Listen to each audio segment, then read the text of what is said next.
when an entrepreneur or a founder is very enthusiastic about what they do, they'll often blind people with science, and it's very difficult to unpick that.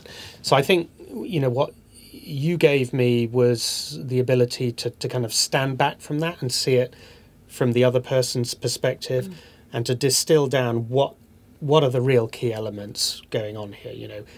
What are the simple messages about the market? 750,000 people with ruptured brain aneurysms every year. What does that mean in terms of people who die? What does it mean in terms of people who will end up permanently disabled? So real headline numbers. What does that mean to society? Okay. What is it about your technology that's different from everything else, out there? And what is the journey that you're going to take? How long is it going to take? Right. At which point you're going to be looking at getting a return on investment, and what do you need?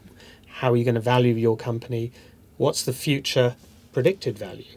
Are there any other examples in the marketplace of what others have done in a similar space that you can use as evidence to justify your valuation? So I think these sorts of things you encouraged me to think about more critically.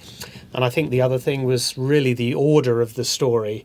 So going back and looking at the slides and how they come across, so that it was a coherent message all the way through, with a strong opening, of course, to capture the imagination. So give me your opening. Well, I think one of the openings that I found is very useful is Sharon Stone was walking down the road in 2001. She was a famous actress. She thought that somebody had attacked her and shot her in the head. She collapsed on the floor, was rushed to hospital, was actually treated for a ruptured brain aneurysm. So the blood vessels in her brain had actually exploded. Luckily, she survived, but she spent the next year learning how to walk, to talk, and to remember who she was. And during that time of rehabilitation, her family broke down. She lost custody of her children.